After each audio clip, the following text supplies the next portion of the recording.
Bueno, buenas tardes para todos, Dios los bendiga, bienvenidos a esta segunda parte de la charla sobre ciencia y teología. Bienvenido nuestro hermano Edgar Acosta, nos acompaña nuevamente, qué rico que estés acá, Edgar. Gracias, pastor. Pues estoy aquí todos los sábados, pero sí, gracias por esta segunda parte de la charla que vamos a realizar. Creo que va a ser de mucha bendición. Sí, Para quienes no pudieron ver la primera parte, les recomendamos, está montada en el canal de YouTube de la iglesia, pero estuvimos hablando sobre diferentes posturas que existen dentro del cristianismo en cuanto al relato de la creación. Pero me gustaría que seas tú quien nos haga un breve resumen de lo que vimos. bueno, la charla anterior estuvimos revisando, como dijiste, las diferentes posturas que existen dentro de la iglesia. Em, la idea no era como tal atacar, criticar o desmentir todo esto. Sin embargo, sí había que ser bastante críticos, tenemos que ser bastante críticos como hijos de Dios. Entonces lo que se hizo fue analizar cada una, mirar, como dijiste, fortalezas, debilidades, a la luz tanto de la escritura como de la ciencia. Y eso fue lo que hicimos. Si quieren profundizar en el tema, vayan a ver la charla, por favor, porque esta es la continuación. Y vamos a empezar a analizar la última postura, la postura de los días literales de 24 horas en el Génesis, ¿sí? Donde tomamos cada día de la creación de 24 horas. Y pues ahí el tiempo no nos alcanzó, tocó cortarla y bueno, aquí vamos a comenzar. Bueno, hablando de esa postura del día de 24 horas, ¿en qué sentido crees tú que se podría quedar corta con la evidencia fuerte que encontramos en la Biblia, pero ignorando lo que la misma creación nos dice? Si tú ignoras la evidencia científica, ignoras la ciencia, en algún momento créeme que tú vas a tener un conflicto con tu fe, ¿sí? Y si no lo tienes tú, lo van a tener tus hijos. Y tú no puedes argumentar, claro, eh, para nosotros la autoridad es la palabra de Dios, pero a una persona crítica, a una persona incluso escéptica que tenga argumentos de peso, científicos, tú no puedes argumentarle únicamente con la palabra de Dios, ¿sí? Y si tu hijo viene cuestionado desde la universidad, un profesor lo cuestionó, otro compañero, claro, la autoridad de nosotros es la escritura, de nuevo, pero tú tienes que saber cómo responderle y él cómo puede defenderse de esos ataques en contra de la fe. Entonces, eso, por un lado, la ciencia siempre me va a llevar a dudar, a investigar, a criticar. Y si yo no tengo argumentos científicos, tengo una ventana abierta a ataques que pueden disminuir mi fe o menguar mi fe. Por otro lado, la misma escritura en Romanos 1:20 nos muestra que es importante entender la creación. Yo quiero leerlo en Reina Valera actualizada. Dice, porque lo invisible de Él, su eterno poder y deidad, se deja ver desde la creación del mundo, siendo entendido en las cosas creadas, de modo que nadie tiene excusa. Y aquí es importante resaltar la palabra o la expresión siendo entendido. Yo no puedo entender algo tan complejo como la creación, como el universo, si no lo estudio. Y eso es lo que nos manda Romanos. Romanos nos dice, siendo entendido en las cosas creadas. Sí, Entonces, es una invitación a estudiarlo, es una invitación a estudiar. entenderlo. Entonces ahí está el peligro. Si yo no lo hago, mi fe puede estar firme, pero en el momento en que llegue esta parte de la prueba, se va a quedar tambaleando de pronto. ¿Sí? Ok, Entonces, por eso no podemos ignorar la ciencia. No podemos ignorarla. ok. Desde el creacionismo hay varias explicaciones sólidas sobre la creación en 6 días, literalmente hablando.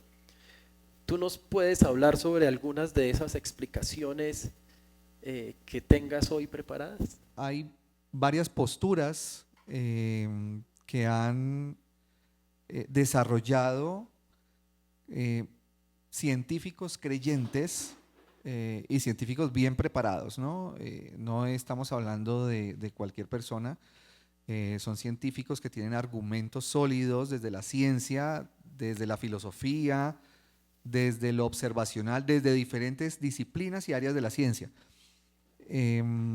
para poder argumentar que los días de la creación fueron días de 24 horas.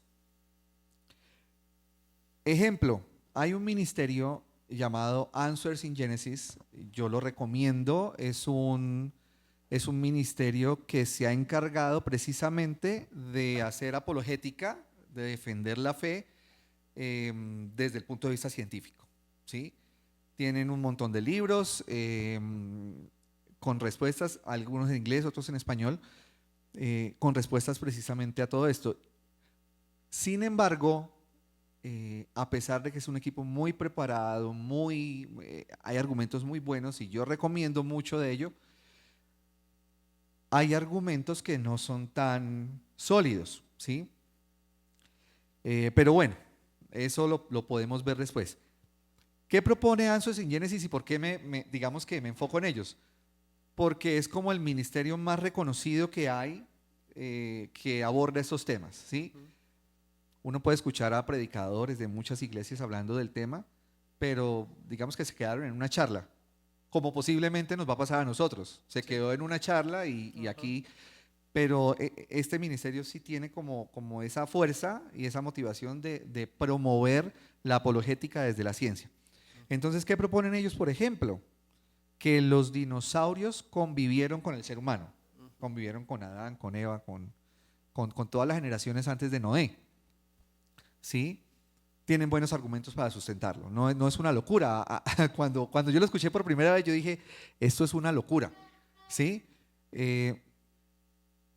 Tienen buenos argumentos. ¿Qué más proponen? Proponen que Dios no creó las especies, sino familias. En la taxonomía, en biología, uno ve que, bueno, yo no soy biólogo, pero hay toda una clasificación hasta llegar a las especies, ¿sí? Ellos dicen que en el Génesis, cuando Dios le ordena a Noé, dice, sube 2 de cada especie, la palabra especie no hacía referencia a lo que hoy conocemos como especie, sino a familia, ¿sí?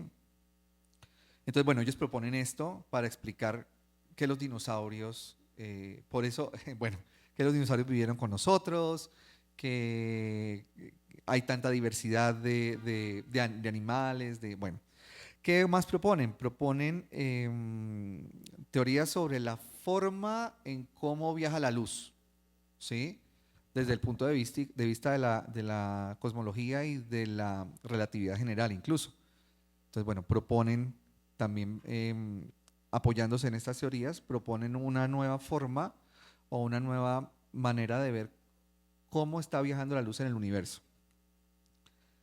Ahora, todas estas propuestas están muy bien argumentadas, pero es que el problema, yo hablaba con un pastor hace poco tiempo, un pastor de una iglesia en Venezuela, no sé si él me vaya a estar viendo acá y vaya a decir algo, pero yo estaba hablando con él y él es un fiel o un firme,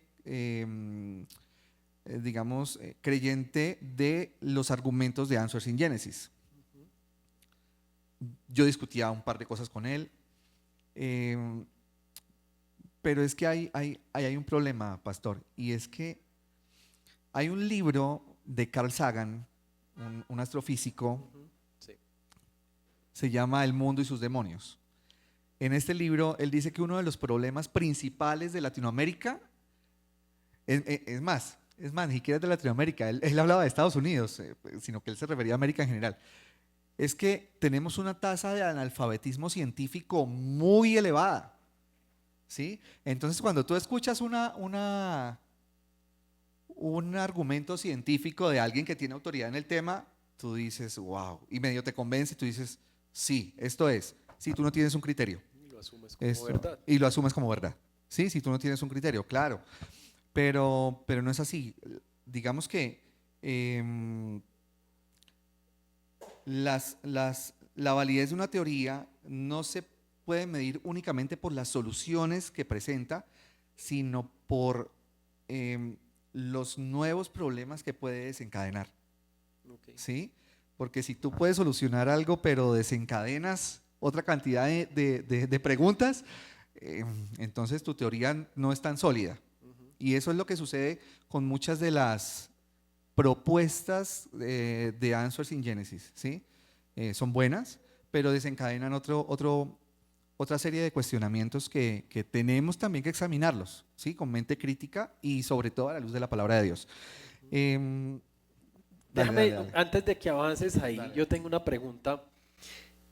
Si dijéramos entonces que los dinosaurios convivieron con los seres humanos, ¿por qué no encontramos fósiles de vacas, de caballos o fósiles, no hay fósiles donde aparezca un dinosaurio y un ser humano? ¿Por qué? Bien, precisamente ese es uno de las preguntas que quedan abiertas después de decir los dinosaurios entraron al arca, ¿sí? Antes de responderte esa pregunta,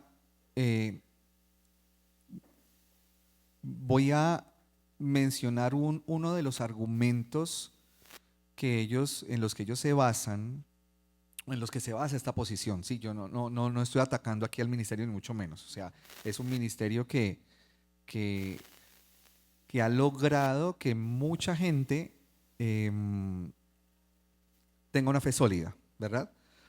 Entonces no lo estoy atacando, pero sí hay que cuestionar los argumentos. Entonces, uno de los argumentos es el tamaño promedio de los dinosaurios era de el tamaño de una oveja o de un perro grande, que es un argumento que no tiene sustento bíblico, científico. No tiene sustento. Y claro, otra vez, si a ti nunca te enseñaron a cuestionar, a indagar, a ser crítico, pues a ti te dicen el tamaño promedio de un dinosaurio era el de una oveja y por eso Noé pudo meterlos y tú Te la dices, crees. claro, sí, eso es lo que sucede. Ahora sí, lo que tú me preguntas del registro fósil. ¿Qué sucede? ¿Qué dicen ellos? Ellos dicen, resulta que los dinosaurios vivían en zonas fangosas, zonas pantanosas, bajas, y el ser humano vivía en zonas altas. Cuando llegó el diluvio, primero se enterraron los animales que estaban en zonas más bajas, luego venían los mamíferos, luego vienen los humanos, y que por esa razón no encontramos estos fósiles juntos. Por ¿Sí? superficial. Sí, sí. Sin embargo, eso contradice automáticamente una de las tesis que sostienen ellos también, y es que el diluvio fue un proceso no solamente de inundación, sino de terraformación, o sea, fue una catástrofe global de terraformación, y que absolutamente todo se revolcó, digámoslo de esta forma. Si absolutamente todo se revolcó, yo encontraría todo mezclado, ¿sí? Entonces el argumento que ellos dan para sostener que los fósiles de dinosaurios están separados mejor dicho, que no hay fósiles de humanos junto con los fósiles de dinosaurios, se cae con el mismo argumento que ellos dicen del diluvio, ¿sí? El diluvio terraformó la Tierra, entonces son cosas incompatibles que ellos sostienen, pero vuelvo y te repito, ¿no? Si tú tienes criterio, tú dices, oye, esto no pudo ser así. Asumiendo que de todas maneras hubieran quedado ellos enterrados primero que los seres humanos y los mamíferos, se encuentran fósiles de dinosaurios en diferentes estratos geológicos, ¿sí? No en los más bajos, en diferentes zonas. Hay fósiles de dinosaurios en desiertos, hay fósiles de dinosaurios en pantanos, hay fósiles de dinosaurios en varias zonas geológicas, lo cual no es consistente para decir ellos fueron enterrados más abajo que el resto de animales y por eso solo ellos se fosilizaron. ¿Sí? Y por eso no están mezclados bueno, ¿sí? Pero ese no es el único problema. Yo te dije a ti que en Answers in Genesis también proponen que Noé subió al arca no especies, sino familias. Entonces, de nuevo, no soy experto, espero mis colegas biólogos no vayan a apedrearme con esto que voy a decir, pero sí sé que las familias están antes en la clasificación taxonómica, antes que las especies. Entonces, ¿qué sostienen? ¿Qué sostiene este argumento? Dicen, Noé subió una pareja de una familia de cánidos y una pareja de una familia de félidos. ¿Qué son los cánidos? Bueno, unos cánidos primordiales o unos félidos primordiales. ¿Qué son? Son los antepasados de todos los felinos y los antepasados de todos los caninos. La cuestión es que ellos, después del diluvio, hubo una, ellos lo llaman así, una diversificación genética rápida, acelerada, y de ahí salieron rápidamente lobos, zorros, chacales, hienas, perros domésticos, etc. Entonces uno dice, eso me suena a evolución. Eso me suena más a evolución. No, no es evolución, es diversificación genética acelerada, lo llaman. Entonces, pero eso es evolución. Eso es evolución. Y entonces, si tú le preguntas a un biólogo si esta evolución, o como ellos la llaman, diversificación acelerada, es posible darse, y dicen, sí, claro, es posible darse. Un biólogo dice, sí, la teoría de la evolución lo permite, pero a lo largo de millones de años. No en 4.000 años, que hace 4.000 años ocurrió el diluvio universal. Entonces, listo. O sea, estamos metiendo la evolución disfrazada para sostener también esta teoría, ¿sí? Entonces, de nuevo digo, yo no pretendo descalificar un ministerio tan grande que ha alcanzado a tanta gente y que le ha ayudado a tener una fe sólida, pero sí es necesario, digamos que si hay algo por corregir, hay que corregirlo, ¿sí? Y bueno, y la tarea mía hoy acá no es convencerlos de nada, al contrario, como les dije al principio, yo recomiendo estos libros de Answers in Genesis, pero hay que examinarlos con lupa, ¿sí? Hay que examinarlos con lupa. Aún así, queda un asunto importante por tocar, y es que Pinturas rupestres y las rocas de Ica y artefactos que han aparecido que muestran supuestamente dinosaurios. Exacto. Y entonces ahí uno dice, esta gente tiene todavía más argumentos para decir, sí, los dinosaurios entraron al arca, los dinosaurios convivieron con el ser humano. ¿Por qué? Porque uno mira pinturas rupestres y uno dice, eso fue hecho por seres humanos, ¿sí? Y eso parecen dinosaurios. O sea, no todas, obviamente, pero eso parece dinosaurios. Las rocas de Ica son rocas que encontraron digamos, desenterrando emperadores del Imperio Inca cuando los colonizadores españoles llegaron a Perú y encontraron rocas talladas a mano, ¿sí? Entonces, ellos argumentan que, bueno, ahí hay dinosaurios, inclusive hay unas rocas que tienen triceratops, T-Rex, bueno, talladas, y uno dice, ¿cómo es posible que unos indígenas, ¿sí?, lograran tallar triceratops, T-Rex, si ni siquiera se habían descubierto los fósiles en esa época? Bueno, la respuesta es bien simple. Esas rocas son falsas. Esas rocas no son reales. Las rocas de Ica originales, las verdaderas, no tienen tallas de dinosaurios. Tienen tallas de colibrís, de plantas, etcétera, pero no de dinosaurios. Inclusive el señor que talló esas rocas que ustedes ven ahí en la diapositiva, el señor que talló esas rocas, él después confesó, el que las vendió, después lo confesó. Sin embargo, aún siguen utilizándolas para argumentar que los seres humanos vivieron con dinosaurios, ¿sí? Entonces, bueno, hay pinturas rupestres, hay pinturas hechas en óleo también, donde al parecer hay estegosaurios siendo cabalgados por seres humanos, etcétera.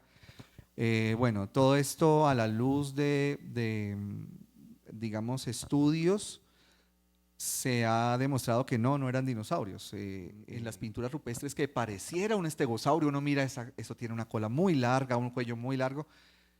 Se descubrió que realmente eran dos pinturas rupestres separadas, bueno, separadas, digamos, superpuestas, de serpientes, y por eso da esa impresión. ¿Sí? No es un estegosaurio. Entonces, todo esto no puede utilizarse como argumento para decir, sí, los dinosaurios vivieron con los seres humanos. ¿Sí? Entonces, hay que ver que hay falsificaciones modernas, hay estudios que revelan la verdad acerca de esas pinturas. Y además hay otra cosa importantísima. Si nosotros vamos a darle crédito a toda pintura rupestre que encontramos y decir, ellos vieron un monstruo de esta magnitud y de estas proporciones y de estas características, si lo damos por cierto, pues creamos también en sus dioses, ¿no? ¿Cuál sería, cuál sería el argumento para decir, en esto que ellos hicieron sí creo, pero en sus dioses no? No habría entonces argumento para decir lo uno o lo otro. Entonces, bueno, todo eso hay que tenerlo en cuenta. Ahora, habiendo ya, digamos, como sacado a la luz todo la verdad de estos temas, el verdadero problema aquí no es la edad de los fósiles, no es lo que pintaron nuestros antepasados, no es eso. El verdadero problema aquí está. Bueno, ¿y por qué digo esto? Porque quiero devolverme un poquito a la charla pasada cuando vimos el argumento de la datación. La datación nos muestra que las pruebas de datación son incontrovertibles, los resultados de la datación son verdaderos. Si un geólogo data una capa de rocas, no sé, de 2, 3, 4 millones de años, es porque tiene esa edad, ¿sí? Más o menos unos cientos de años. 4 millones comparado con 100 es algo absurdamente insignificante, ese margen de error. Entonces, eso nos da a nosotros un indicio de que los métodos de datación no me atrevo a decir que no fallan, pero no fallan al punto de darnos una edad de 4 millones de años y la edad real es de 4.000. A ese punto no fallan.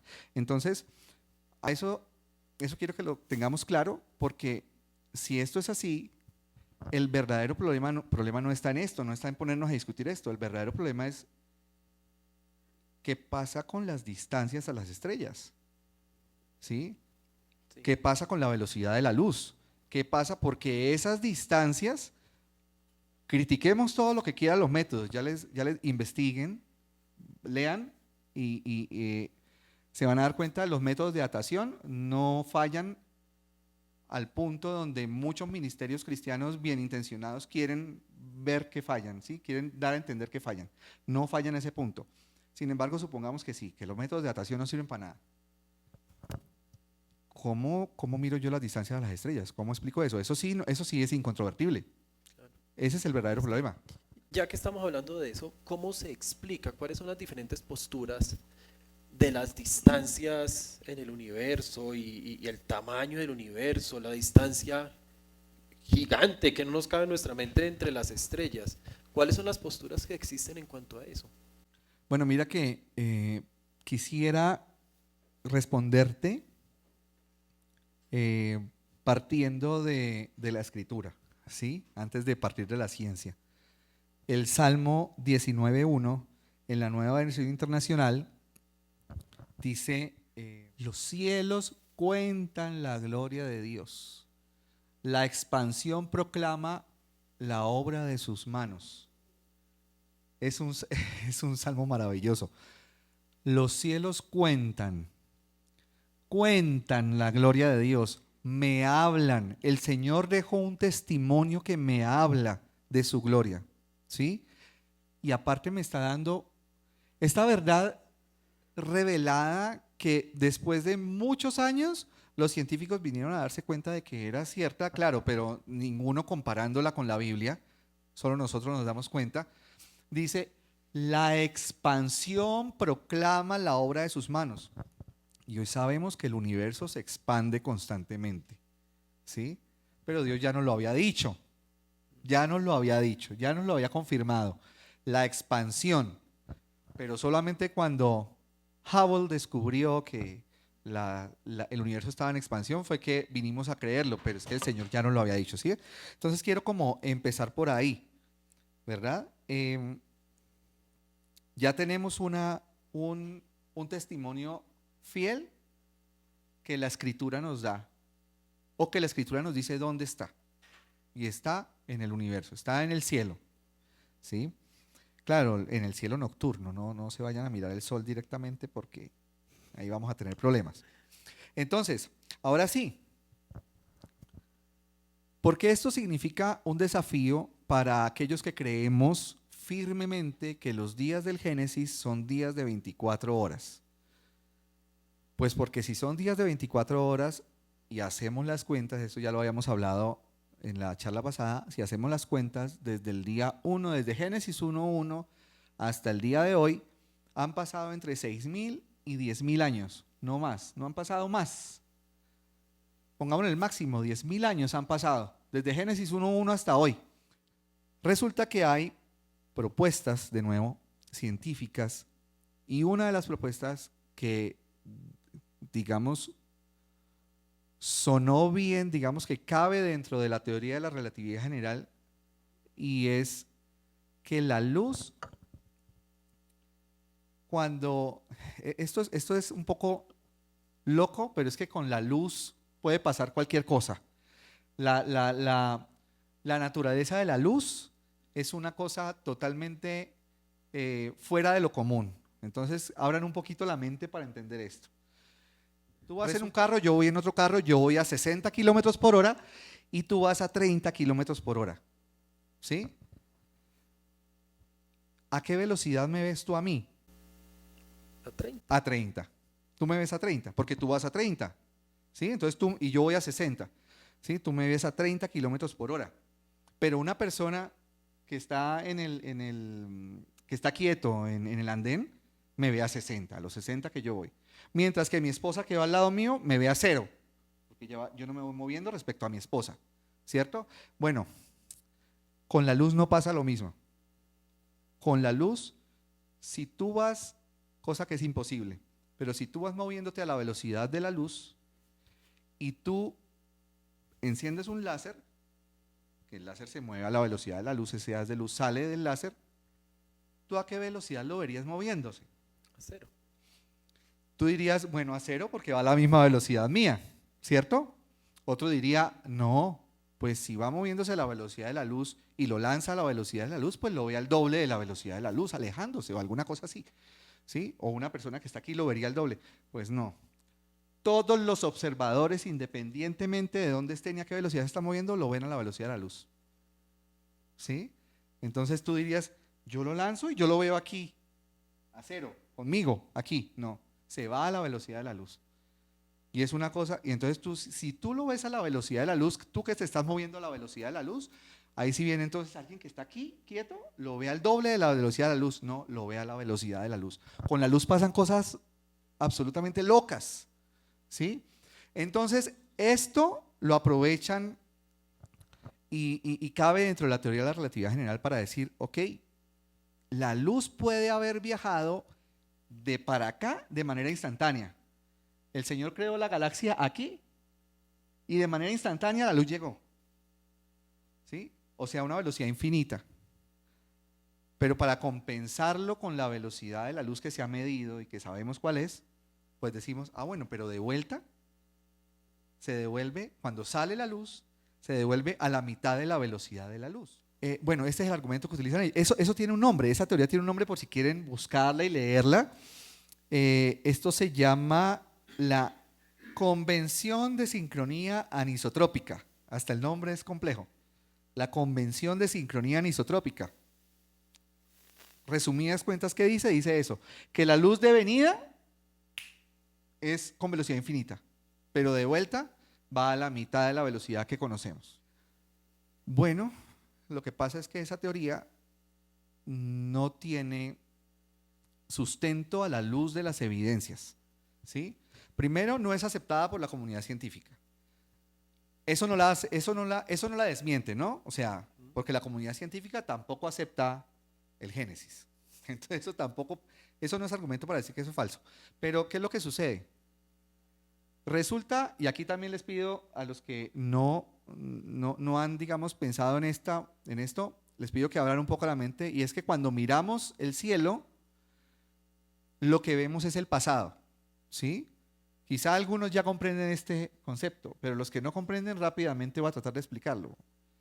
El punto es ese: si la galaxia se encuentra a 13 millones de años luz, pongámosle a 20 millones de años luz, ¿cuánto tarda la luz en llegar acá? 20 millones de años. El año luz es una medida de distancia, ¿sí? Entonces, ¿cuánto tarda la distancia que tarda la luz la distancia que recorre la luz durante un año? Eso se llama año luz, es una medida de distancia. Entonces, si la galaxia se encuentra a 20 millones de años luz, la luz para llegar a la Tierra se demoró 20 millones de años.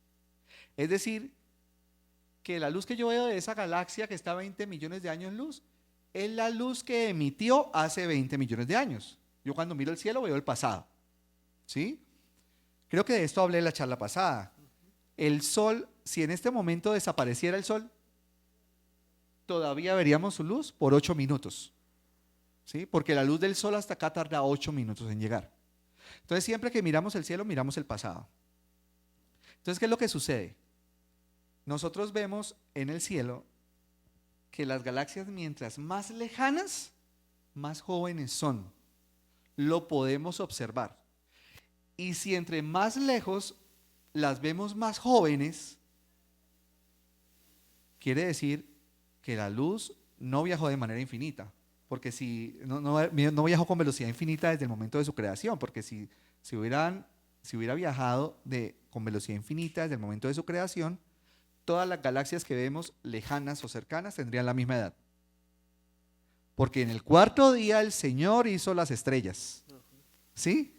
Entonces, si todas las hizo en el mismo día y la luz viajó de forma infinita a la Tierra con velocidad infinita, todas tienen la misma edad. Pero no vemos eso. No vemos eso. Vemos que las más lejanas son más jóvenes que las más cercanas. Eso automáticamente tumba este argumento para decir digamos, el universo fue creado en 6 días. No estoy diciendo que no lo sea, yo soy firmemente creyente de eso, pero ese no es el argumento, ese no es. Entonces, bueno, como les decía al principio, esta teoría resuelve ciertos problemas, pero plantea otros, ¿sí? Entonces, ¿será posible que el problema no sea, o más bien, que el problema es que estamos haciendo mal las preguntas? ¿Será posible eso? Eso lo has mencionado varias veces. ¿A qué te refieres con que tal vez hagamos mal la pregunta? Porque es que, a ver, durante esta charla y la charla pasada, lo que hemos tratado de hacer es mirar cómo muchas posturas teológicas no encajan con la observación, ¿sí? Con la evidencia observacional del universo. Y cuando hablo del universo, no hablo solamente de las estrellas y las galaxias, estoy hablando también de fósiles, de capas geológicas, etcétera, ¿sí? Y estamos mirando cómo también las teorías científicas no encajan a la luz de la Escritura. Es decir, o controvierto las teorías teológicas o las posturas teológicas con la ciencia, o controvierto las teorías científicas con la Escritura, ¿sí? O sea, la pregunta es como, o es esto o es aquello. ¿Qué tal si esa disyuntiva es falsa?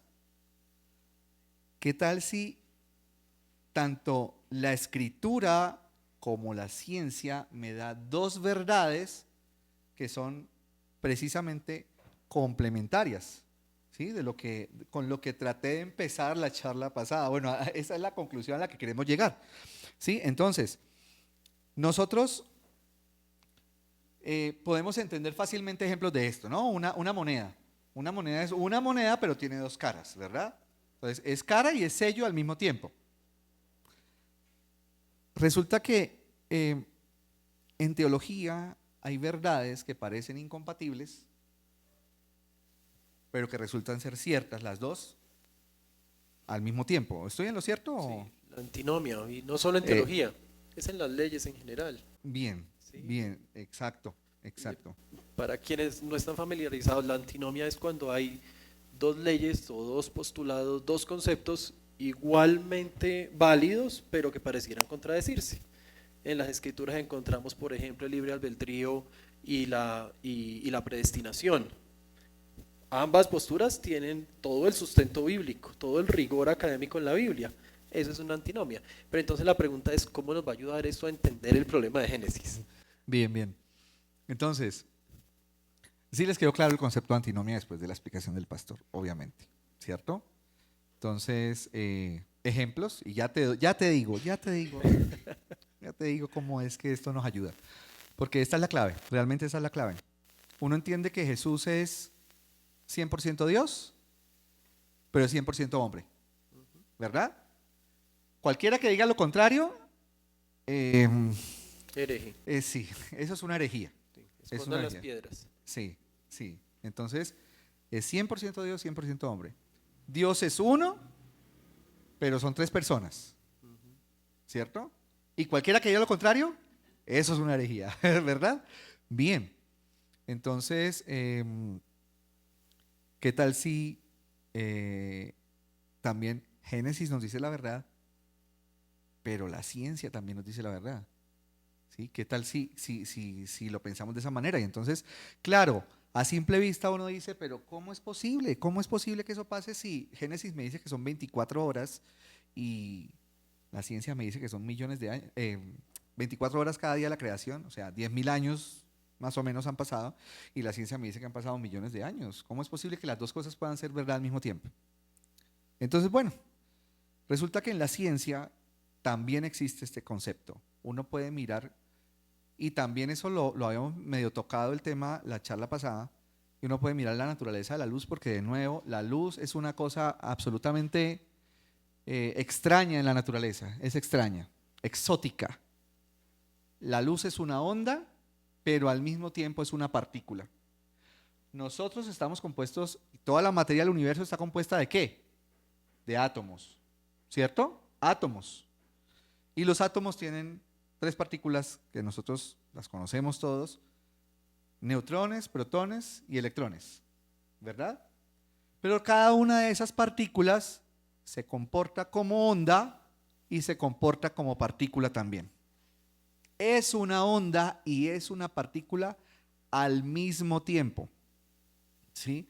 Entonces, si la misma naturaleza me está mostrando dos verdades que parecen opuestas, pero que realmente las dos son compatibles, no desde mi lógica, y ahí está el punto, no desde mi lógica, pero lo son porque eso es lo que observamos en la naturaleza. ¿Por qué no pensamos que lo mismo pasa con el testimonio que Dios no dejó escrito con palabras, sino con datos? ¿Sí? Es inerrante e infalible. ¿Sí? La observación es inerrante, la creación es inerrante e infalible. Ojo, no estoy hablando de que el hombre, como parte de la creación, sea inerrante e infalible. Estoy hablando de la maravilla de obra que el Señor creó, ¿sí? De la creación como tal. Entonces, si la relación entre, a ver, si la relación entre dos conceptos físicos aparentemente contradictorios es compleja, pero, pero a la vez nos puede relatar una sola verdad, ¿por qué vamos a pensar que la relación entre el testimonio escrito de Dios y el testimonio creado de Dios tiene que ser simple? también es complejo. Es complejo y si no, no estaríamos discutiendo este asunto. Pero, ¿existen las antinomias en la ciencia? Mm. Por eso te hablaba de la doble naturaleza de la luz, la doble naturaleza de la materia. A ver, por ejemplo, el principio de superposición. El principio de superposición me dice que en mecánica cuántica, por ejemplo, una partícula puede tener múltiples estados al mismo tiempo eh, y yo no sé cuál de todos ellos es digamos, el estado Real. real, verdadero, hasta que yo no lo contraste con un experimento. ¿Cómo te explico esto? Schrödinger, un físico, él planteó un experimento mental que él dice, metamos un gato en una caja y pongamos un reloj atómico que detone un veneno, ¿sí? Pero resulta que la radiación de este reloj es la que hace que el veneno se detone. Un material radioactivo. Y este material radioactivo puede irradiar ya sea dentro de 2 segundos como dentro de 20 años. ¿Sí? Entonces, tú metes el gato, metes el veneno y el material este que va a hacer que el veneno se explote y mate el gato. Y tú dices, bueno, lo cierras y dices, dentro de 1 hora dices, ¿el gato está vivo o está muerto? ¿Tú qué dices? Difícil saberlo. Y Schrödinger plantea y dice, el gato está vivo y está muerto al mismo tiempo. ¿Sí? Ese es el experimento del gato de Schrödinger. Entonces, está vivo y muerto al mismo tiempo. ¿Por qué? Porque es que no hay forma de saberlo hasta que no abras la caja. ¿Sí? Entonces están los dos estados. La vida y la muerte coexisten al mismo tiempo allí. Entonces hay un montón, bueno, esto es apenas un experimento para entender la mecánica cuántica, porque eso pasa con las partículas. Con las partículas, lo que te decía, ¿no? Es una onda y es una partícula al mismo tiempo. ¿Sí? Entonces, y hay muchos más ejemplos de ese tipo de análogos a lo que llamamos antinomia en teología. Sí, sí lo hay. Okay. Yo creo que acabamos llegando a un punto muy importante. Y después de ver todas estas posturas, entonces ¿tú crees que es posible sostener los días de 24 horas que se mencionan en Génesis y en la Biblia con un universo que tiene millones de años? Sí, creo firmemente que es posible sostener las dos cosas al mismo tiempo. ¿Cómo? Sí, ahí está la pregunta. Listo. Entonces, bueno, antes de explicar, yo quiero aclarar algo importante. Primero, esto que voy a presentarles hoy, que debimos presentarlo hace un mes, esto que les voy a presentar hoy no es una nueva doctrina en el cristianismo, no es un punto para incluirlo en la sana doctrina y los que no crean son doctrinas falsas o herejes, no es eso. Tampoco es una verdad revelada que yo en oración estuve con el Señor y el Señor me reveló, hermanos, que esto es. No, no es así. No es así. Evidentemente esto sí tiene oración, esto tiene intimidad con el Señor, o sea, esto no es de la noche a la mañana, pero no es una verdad revelada. Y tampoco afirmo, y quiero dejar esto claro, que es la única explicación posible para empalmar o reconciliar los días de 24 horas con lo que la ciencia me muestra. ¿Sí? No es la única explicación posible. Pero sí considero que esta propuesta toma puntos importantes para ser desarrollada. Y es primero que la Biblia es la única autoridad absoluta, ¿sí? Lo que ya habíamos hablado. O sea, no es lo que yo creo de la Biblia, no es mi interpretación de la Biblia, es la Escritura. Y el otro punto que se toma en cuenta aquí es que la evidencia observacional es incontrovertible. O sea, la evidencia observacional es evidencia observacional. O sea, vamos ante un juez y hay un video que se presenta al juez de que tú estabas cometiendo X delito. Y ahí está el video. Y aparte del video hay un audio. Y aparte del audio hay unas personas que testifican. ¿Sí? Entonces, Eso es incontrovertible. Eso pasa con la evidencia observacional en el universo. O sea, Dios nos dejó una evidencia de que el universo es viejo, ¿cierto? Es viejo. Pero la Biblia tiene la autoridad. Entonces, es ahí donde, digamos que esta propuesta intenta mostrar la armonía que puede haber entre el Génesis y el testimonio observable de la creación. Entonces, el problema en buena medida de que no hayamos podido concretar o llegar a esta reconciliación antes, o que no se haya podido llegar en diferentes posturas teológicas, es que hemos tratado de estudiar las fuentes por separado. O yo estudio la evidencia o yo estudio la escritura. ¿Sí? ¿Tú crees que por eso no se ha logrado entonces armonizar esas dos posturas? Sí, esa ha sido la razón. Y aquellos que han intentado estudiar las dos en armonía son cojos en alguna de las dos. ¿Sí? No estoy diciendo que yo tengo las dos bases sólidas, pero sí, desafortunadamente, quienes han intentado mirar las dos y tratar de encontrar esa armonía, o les falta argumento sólido bíblico o les falta argumento sólido científico. Y eso es lo que sucede. Entonces, históricamente el creyente siempre ha caído en uno de los dos extremos. Si cae en el extremo de la escritura, maravilloso. O sea, yo diría, listo, ignora la ciencia, ¿sí? Pero vas a tener que ignorarla el resto de tu vida porque eso te va a generar problemas si tú le das un poquito de estudio acá y te va a volver la cabeza un 8. Entonces, estudia solamente la escritura y olvídate de la ciencia para que tu fe no tambalee. O hay creyentes que desafortunadamente se han apartado de la fe porque han empezado a estudiar la ciencia y se olvidan que la autoridad es la escritura y se han dejado convencer ni siquiera por la observación, sino por argumentos que otros tienen acerca de la observación. ¿Sí? Entonces ese ha sido el problema. Entonces, no hay que generar hipótesis que lleven a teorías insostenibles o a posturas religiosas peligrosas. ¿Sí? Hay que armonizarlo. Y sin tratar de forzar la una a la otra. Resulta que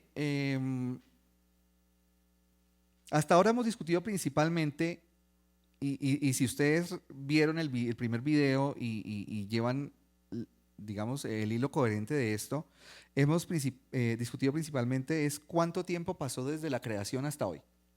Ese es como el problema principal a resolver, ¿sí?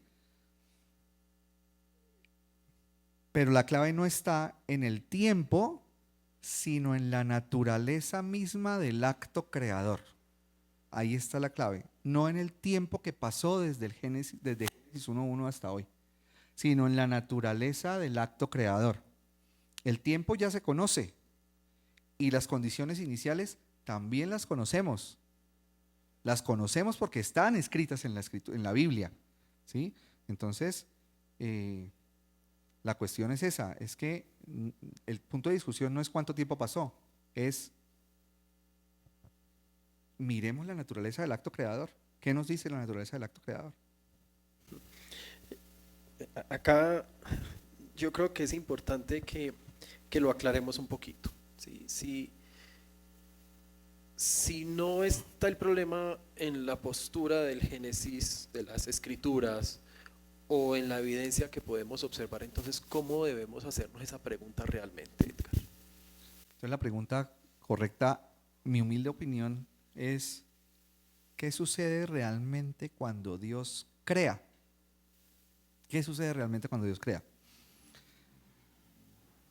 Es preguntarnos lo que les hablaba, ¿cuál es la naturaleza del acto creador?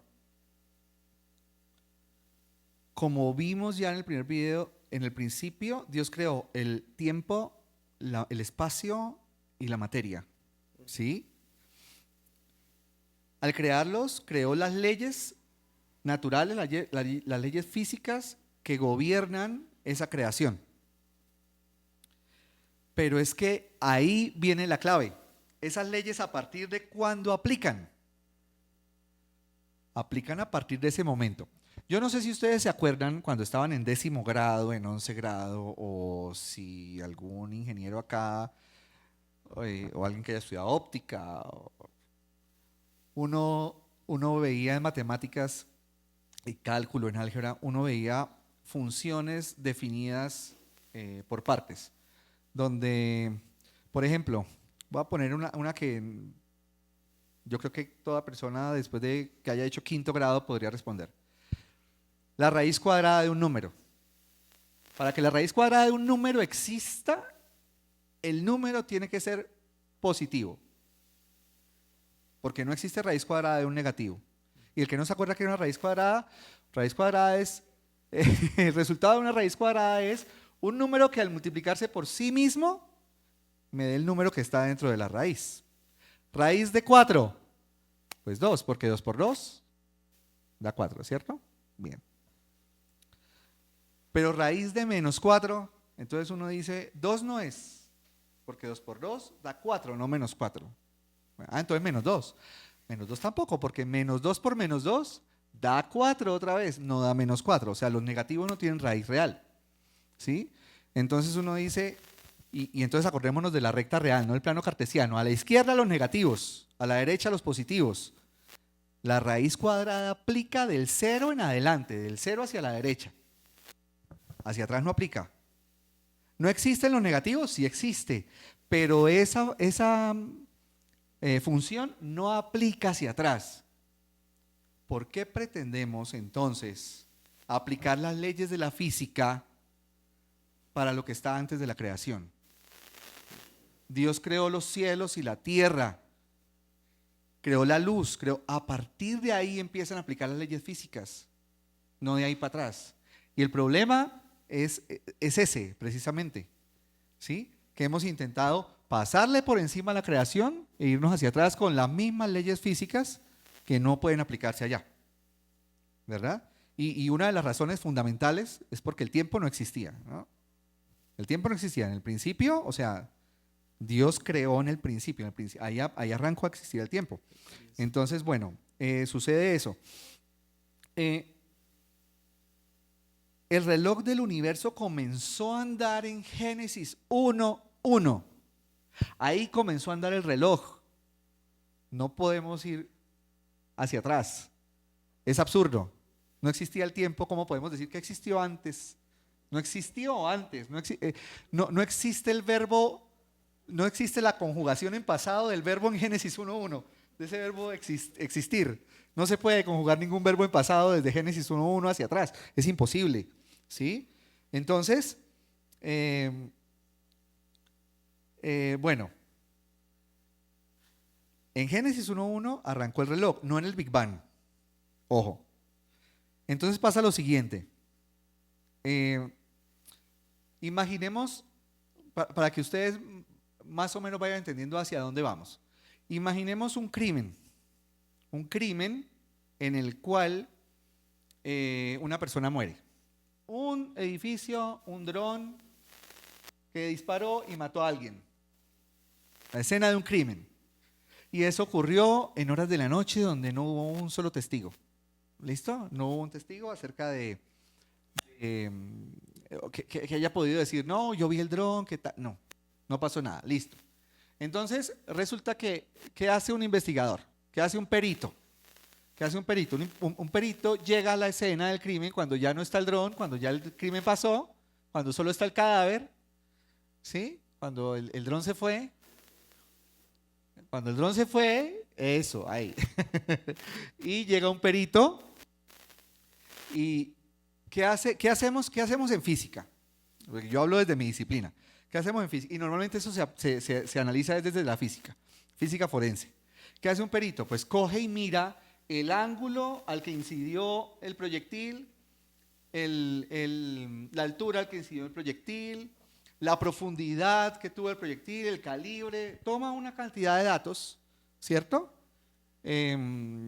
hace una cantidad de cálculos complejísimos, ¿cierto? Bueno, en realidad no son tan complejos, pero hace una cantidad de cálculos y dice, eureka, ya descubrí de dónde venía la bala, ¿cierto? Y propone una hipótesis para resolver el crimen. Propone una hipótesis, sí, propone exacto, bien. Entonces, claro, el perito, ¿qué datos tuvo? Los datos finales. El ángulo al que la bala impactó, la velocidad a la que la bala impactó. ¿Y la velocidad por qué la obtuvo? Porque pues la profundidad y el calibre de la bala le dan la profundidad, le dan la velocidad. La hora posible del crimen, porque él con el estado del cadáver puede saber más o menos la hora más o menos a la que ocurrió el crimen, etcétera. Y con eso, ¿él qué hace? Reconstruye la escena hacia atrás. Tan. Ay, la bala no vino del edificio, porque lo primero fue, de pronto de la ventana, el ángulo no coincide con ninguna de las ventanas. Entonces, ¿de dónde viene? Con esta velocidad solo tiene que venir, entonces el francotirador estaba atrás. Listo. Y empiezan a buscar culpables donde no existen. ¿Sí? Entonces, ¿qué quiero mostrar aquí con esto? La física es impecable. La ciencia no miente. O sea, él cogió unos datos y los datos le dieron esa trayectoria. Impecable, un cálculo impecable que cualquier investigador, cualquier perito aplaudiría, no, es impecable y cualquiera llegaría a la misma, ¿cierto? Pero está ignorando algo, está ignorando los datos iniciales, ¿sí? Entonces, básicamente eso es lo que está haciendo la ciencia con la creación. Tenemos los datos finales, ¿cuáles? Los que vemos hoy, la distancia a las estrellas, los fósiles de dinosaurios, la datación de ellos, las capas geológicas que hay en las montañas, los continentes están moviéndose a más o menos 15 centímetros por año, es más o menos la velocidad a la que se separan los continentes. Las placas tectónicas se mueven más o menos a 1 o 2 centímetros por año. Bueno, todos estos datos, si uno mira y el corrimiento al rojo de las estrellas, entonces está expandiéndose el universo, entonces devolvámonos, todo eso devolvámoslo, tan. Big Bang. ¿Cuánto? 14.000 millones de años. ¿Sí? Pero no tuvieron en cuenta que pasaron por encima de los datos iniciales. Iba a decir de la escena del crimen, no, en la diapositiva de la escena del crimen, ¿sí? Pero en las creaciones pasaron por encima, o sea, con las leyes de la física nos devolvemos al momento de la creación, pero como el momento de la creación no es un dato científico, la Biblia no es un texto científico, ignorémosla. Sigamos porque es imposible que todo haya empezado acá, es que aquí todavía hay cosas atrás, sigamos. Pero estamos ignorando lo que nos dijo la Biblia, eso es lo que sucede. Y por eso es que decimos, el universo empezó en el Big Bang. Una teoría científica respetable, claro, impecable. Es esta trayectoria, es impecable, ¿sí? La datación de los dinosaurios, de las capas o de los terrenos donde se encuentran los dinosaurios, impecable. Encontramos esas edades, perfecto. Es una reconstrucción de los hechos cuidadosa, meticulosamente hecha. El problema es que estamos pasando por encima de lo que nos dice la Escritura. Estamos pasando por encima del origen. Y cuando pasamos por encima del origen, pues vamos a llegar a conclusiones erróneas. Entonces el universo no tiene 14.000 millones de años de acuerdo a la Biblia. Tiene entre 6.000 y 10.000 años. ¿Sí? Entonces ahí es a donde yo voy y yo digo, el universo es viejo y es nuevo al mismo tiempo. La Escritura me dice 6.000 años. ¿Sí? La creación comenzó acá. La ciencia me dice 14.000 millones de años. Claro, es una reconstrucción impecable de los hechos. ¿Sí? Las dos verdades se superponen. se superponen. Entonces, ¿qué son los fósiles de dinosaurios? Entonces, ¿por qué Dios puso esta galaxia acá y la luz la vemos hoy en día? Es que para el Señor no hay nada imposible. Y aquí viene una de las posturas que lamentablemente Answers in Genesis abandonó y tenía antes de esta que les comenté de la velocidad de la luz infinita. Antes ellos decían, no, pues Dios creó la luz en tránsito. Cuando creó las estrellas, creó el rayo de luz en tránsito hacia la Tierra de una vez. ¿Sí? No creó la estrella y la dejó ahí que emitiera la luz hasta que quisiera llegar la luz. No, creó la luz en tránsito. Abandonaron esa postura porque el argumento, y bueno, es un argumento, digamos, respetable, en el sentido en que ellos no quieren hacer pasar a Dios como mentiroso, porque ellos decían, no, pero entonces Dios inventó una película que estamos viendo que nunca ocurrió. No. O sea, esa fue la premisa de ellos para abandonar esa teoría. Y no inventó una película que estamos viendo y que nunca ocurrió. Simplemente puso una evidencia de que el universo tiene una edad. ¿Sí? ¿Qué son los fósiles? ¿Qué son las montañas? Porque las montañas sufren, o surgen más bien, de un proceso que la Tierra sufre de acumulación de placas tectónicas allí y se levanta la montaña. Millones de años pasan para que eso suceda. ¿Sí? ¿Qué es eso? ¿Qué es lo que vemos como los continentes separados, pero que parecen encajar? Si yo cojo África y América, parece que encajaran como dos piezas de rompecabezas, ¿cierto? Y ahí de donde sale la teoría de Pangea el primer continente, que era uno solo y se separó, etcétera. Todo eso que estamos viendo, todos estos datos que el Señor nos dejó, son las cicatrices que muestran que el universo tiene una edad. Así como Adán, ¿Adán tuvo ombligo? La pregunta del millón. ¿Adán tuvo ombligo o no tuvo ombligo? Personalmente, ¿yo qué pienso? Yo pienso que sí. ¿Pero por qué si un ombligo viene de una mamá? ¿Sí? O sea, pues porque lo creó con una edad. Lo creó no creó a Adán bebé, lo creó con una edad. Y si lo creó con una edad, tenía que tener todas las marcas de la edad y de su proceso de formación biológica. Porque así nos mostró así nos muestra el universo el Señor. Entonces, Adán sí tenía ombligo, pienso yo. Bueno, aunque ese no es el punto, pero me sirve, me sirve para ilustrar esto. Es decir, todo lo que vemos, las distancias a las estrellas, la velocidad de la luz, los fósiles, las montañas, la separación de continentes, el hecho de que la luna se esté alejando también lentamente, porque si no sabían, la luna está en espiral hacia afuera, ¿sí? Eso, y alguna vez un amigo me decía, pero entonces eso quiere decir que la luna antes estaba pegada a la Tierra, ¿no?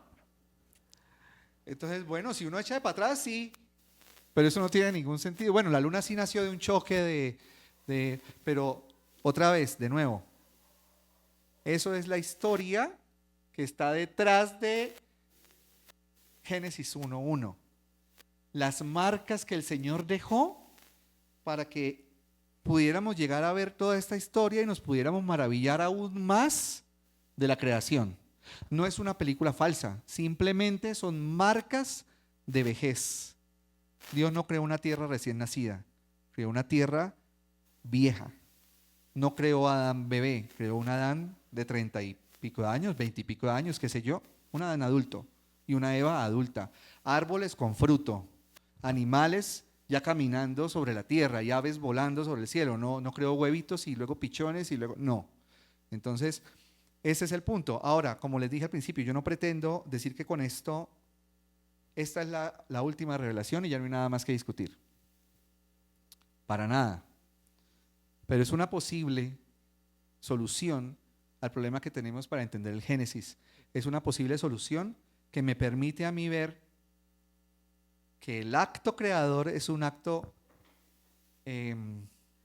inicial. Son los datos iniciales.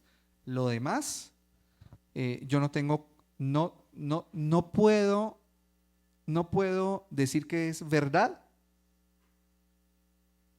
porque mis datos iniciales los conozco. Sin embargo, sí puedo confiar en los métodos de reconstrucción que tiene la ciencia para llegar hasta allá. ¿Sí? Bueno, hemos visto en estas dos charlas diferentes posturas y hemos visto cómo de cierto modo se está conciliando ambas posturas. Pero yo creo que hay algo que podemos destacar y que de pronto tú no lo has dicho tan puntualmente, y es que en la palabra de Dios está la única verdad posible. Todo lo que esté por fuera de la palabra de Dios pues está equivocado. Sí, sí, sí. Todo lo que está por fuera de la palabra de Dios está equivocado. Todo lo que nos lleve a nosotros a contradecir una verdad bíblica no tiene validez. En cuanto a el entendimiento del Génesis, si yo tengo claro que el acto creador fue el principio, como lo dice Génesis, yo no tengo por qué darle validez a un tema que me diga lo contrario, que me diga que el principio estuvo antes de esto. No tengo por qué darle validez. Aunque su reconstrucción o su construcción con leyes físicas sea impecable, no tengo por qué darle validez a esto, más allá de ser una cicatriz, como te decía, una cicatriz o un signo de vejez del universo. Pero sí, la autoridad y todo cristiano que no piense esto o que no crea esto, tiene que evaluar el llamarse cristiano. O sea, nuestra autoridad es la Escritura, nuestra autoridad es la Biblia, ¿sí? Y eso tenemos que tenerlo muy claro. Por eso es importante hacer esta aclaración, porque no podemos dejar dudas de que la palabra de Dios es verdad, pero hasta este punto. Creo que es más al contrario, la ciencia es verdad hasta este punto. De acá para atrás, que es la única verdad, la verdad absoluta, la que está en la palabra de Dios, y como creyentes, como hijos de Dios, creemos en su palabra como la verdad absoluta. De resto no está ahí. Entonces, yo creo que la pregunta ya no es qué postura vamos a adoptar, sino qué vamos a hacer con las dudas, cómo vamos a resolver las inquietudes, los desafíos, no solo de cada día, sino de nuestro pensamiento. Y comenzando ya a cerrar, para alguien, tú mencionabas que hay personas que cuando estudian la ciencia comienzan a tener problemas con la fe. ¿Qué podrías decirle tú? ¿Qué le recomendarías a una persona que esté teniendo su fe, se esté poniendo en duda por estar creyendo absolutamente en la ciencia? Bueno, lo primero es no tengan miedo de hacerse preguntas, ¿sí? Todo debemos someterlo a prueba, absolutamente todo debemos someterlo a prueba. No podemos tener miedo de preguntarnos y de querer ir más allá, ¿sí? A veces sentimos dudas, y yo creo que nos ha pasado a todos, a veces nos sentimos mal por tener dudas, ¿no? A veces, Señor, ¿será que sí existes o no? Pues que yo creo que todo cristiano ha pasado por eso en algún momento de su vida. El que no, dígame la fórmula porque yo sí pasé por eso. Sí, dígame la fórmula porque yo sé que mi hijo en algún momento va a enfrentarse a eso. ¿Sí? No sé, o a otro tipo de dudas. Si Jesús realmente es o no es Dios, si realmente resucitó o no resucitó, si realmente vendrá o no vendrá, volverá por nosotros o no, en fin, hay una cantidad de dudas que nos sentimos mal por tenerlas en algún momento de nuestras vidas. Pero dudar es parte de esa forma como Dios nos hizo. Dios nos hizo seres pensantes, seres críticos, ¿sí? Entonces, la cuestión no es sentirnos mal, sino orientarnos bien. Y ahí es cuando, miren, dudar es legítimo. Uno mira a Job, a Habacuc, a Jeremías, a los discípulos, incluso el mismo Jesús en la cruz, ¿sí? Tuvo preguntas. Padre, ¿por qué me has abandonado? ¿Sí? Dudar es un acto legítimo del ser humano. Entonces el problema no es tener preguntas, sino temer que si no llegamos a responderlas, vamos a perder la fe. Y no tenemos que tener ese temor, porque Dios no nos dio un espíritu de temor, sino de verdad, valor y dominio propio. Y un espíritu que nos guía a toda verdad. Entonces, si yo tengo dudas, tengo el mejor maestro que me puede orientar hacia la verdad. No tengo por qué tener temor de que mi fe vaya a derrumbarse. Además, tú decías que la pregunta tuya terminaba en alguien que cree firmemente en la ciencia, ¿sí? Algo así dijiste. Recordemos que nuestra fe no descansa en la ciencia, nuestra fe no descansa en evidencias, nuestra fe descansa en nuestro Salvador, nuestra fe descansa en Jesucristo, en su muerte, en su resurrección y en la esperanza de que volverá. En eso descansa nuestra fe. Que si son 6.000 años o son 14.000 millones de años, eso es lo de menos. Y el mismo Señor lo dice, el pasado ha quedado atrás, ha llegado ya lo nuevo. Sí. Entonces esto, sí, quiero entenderlo, ok, pero eso es lo de menos. Mi fe descansa en mi Salvador. Entonces, no, por favor, no.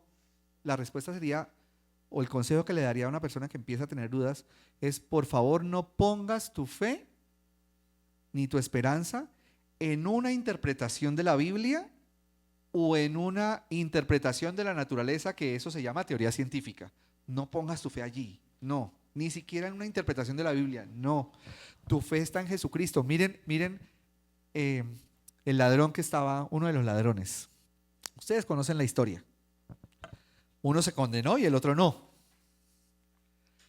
¿A cuántos estudios bíblicos asistió aquel que no se condenó? ¿Cuántos domingos fue a la iglesia? ¿O cuántos sábados en nuestro caso? Él conocía la doctrina de la sustitución. Él participó de la cena. Eso no lo salvó a él. Eso no salva a nadie. Lo salvó su fe en Jesucristo. Entonces no pongamos nuestra fe en ninguna interpretación de la Biblia ni en ninguna teoría científica. Nuestra fe está en el Señor Jesucristo. Esa es la respuesta. Es legítimo tener dudas, pero nuestra fe está en el Señor. Bueno, y muy concretamente, ante esas dudas, entonces un creyente, ¿cómo se debe acercar a la ciencia a tratar de resolver inquietudes? Primero con la curiosidad natural que Dios nos dotó, ¿sí? Pero segundo también con humildad. ¿Por qué con curiosidad? Porque cada ley, cada principio, cada proceso descubierto nos permite no solo entender la complejidad de nuestro universo, sino acercarnos un poco más a esa belleza de nuestro Creador, ¿sí? Ver el poder que el Señor tiene y la creatividad que el Señor tiene para crear. Por eso yo les decía que el punto estaba en el acto creador. El acto creador es un acto hermoso, complejo, que nos revela más de nuestro Padre. Y entonces, con mucha curiosidad, debemos acercarnos a la ciencia, pero con humildad, porque la ciencia, como la conocemos, es desarrollada por seres humanos, es desarrollada por hombres, y como es desarrollada por hombres, Pues tiene un montón de errores. Y es susceptible a ser reemplazada cada teoría por una teoría nueva que explique mejor lo que esta explicaba no tan bien, ¿sí? Entonces, con curiosidad, con humildad y teniendo en cuenta que una cosa son los datos, es decir, la observación, y otra cosa muy diferente, la interpretación de los datos, ¿sí? Y eso lo veíamos en la diapositiva del francotirador. Una cosa eran los datos que él tenía y otra cosa lo que él interpretó. Entonces, hay que tener cuidado con eso. Vale. Llevamos ya entre las dos charlas 3 horas de charlas sobre ciencia y teología. Y los que se perdieron la primera parte, los invito a que se vean esa primera parte con libreta en mano, porque hay que tomar nota y hay que buscar no quedarnos solo con lo que escuchamos. Pero aterrizando lo que hemos visto, ¿cómo crees tú que pueda cambiar nuestra fe cuando llegamos al punto en que podamos decir que entendemos correctamente la creación? Bueno, ¿cómo puede cambiar nuestra fe? Cambia nuestra perspectiva de Dios. ¿Por qué? Porque cuando yo observo la creación, termino encontrándome con algo más grande que una simple discusión científica o una simple discusión teológica. Termino encontrándome con la grandeza de nuestro Creador, ¿sí? Si yo no me centro en discusiones, yo lo que voy es a darme cuenta de lo pequeño, lo insignificante que soy ante la grandeza del Creador, ¿sí? Todo lo que tengo, todo lo que soy, nada merezco cuando yo observo el universo. Entonces, cambia mi perspectiva de mi Creador. Entender la creación debería llevarnos no a sentirnos más inteligentes, sino, como les dije, a sentirnos más pequeños, más insignificantes, más inmerecedores e indignos de que Él haya decidido fijarse en nosotros y rescatarnos, ¿sí? También cambia mi confianza en el Señor, porque si sabemos que es un Dios infinito, sería extraño pensar que unos seres finitos lograran comprender siquiera un poquito de ese Dios infinito y de su creación, ¿sí? Entonces, lo que nos ha permitido comprender, lo que nos ha revelado, tanto por medio de la creación como por medio de la escritura, es por pura misericordia. Entonces, mi confianza, al yo entender la creación, mi confianza debe ser aún más grande que la que tenía sin entender la creación. O sea, si yo sé que con solo su aliento se crearon las galaxias y las estrellas, es absurdo que yo desconfíe de Él. Él creó las leyes con las que se gobierna el mundo, desde las leyes de la termodinámica, la biología, la química, la física, etcétera. ¿Por qué voy a desconfiar de su sabiduría? Entonces, al entender el universo, mi confianza debe aumentar, ¿sí? Pero quizá lo más importante es que debe cambiar mi forma de adorar, porque la creación no es simplemente el escenario donde vivimos. Cuando yo entiendo la creación, dejo de ver esto como el lugar donde me muevo y ya. Lo veo como un recordatorio constante de su grandeza y su poder. Y si yo camino en ese universo vasto y complejo que Él creó, mi forma de adorarlo tiene que cambiar. Cada paso que yo doy tiene que ser un paso que glorifique al Señor. Es lo más importante. Cuando yo entiendo esto y yo entiendo cómo respiro, cómo en mis pulmones ocurre el proceso de, no sé cómo se llama ese proceso, pero de que el oxígeno pasa a la sangre, se distribuye por el cuerpo, se recoge el CO2 y vuelve y sale ese CO2. Cuando yo entiendo esos procesos biológicos que pasan acá en mi cuerpo, entonces cambia mi manera de adorarlo cuando yo entiendo la creación. Así es, así es. Creo que es importante entenderlo y entender que es la verdad absoluta, que el resto son interpretaciones de lo que pudo haber sucedido antes del comienzo de los tiempos, que no nos cabe en la mente, como lo dices, si ese fue el comienzo, porque hay un antes del comienzo. Pero creo que lo importante en todo esto, Edgar, y estoy de acuerdo contigo, es entender que Dios es un Dios majestuoso, que aún en su majestuosidad, en su poder ilimitado, nos miró a nosotros, nos creó y nos miró con amor. Sí. Y sabiendo que íbamos a fallar, pues mandó a Jesús a morir por nosotros. Y aun cuando dejemos de respirar, aun cuando nuestro cuerpo deje de hacer ese proceso de oxigenación, tenemos una esperanza de vida eterna en Jesús. Amén. Amén, pastor. Y quisiera como retomar como estas preguntas que me acabas de hacer y resumir todo en el diálogo inicial que tuvo Dios con Job. La pregunta que le hizo: ¿dónde estabas tú cuando puse los cimientos de la tierra? ¿Dónde estabas tú? ¿Dónde? Y la respuesta de Job sigue siendo la misma respuesta que tenemos nosotros hoy. Yo no estuve ahí. O sea, la respuesta sigue siendo la misma. Estoy parafraseando a Job, evidentemente, pero yo ahí no estuve. ¿Tengo derecho a hacerme preguntas? Sí, claro. Tengo derecho a ser curioso.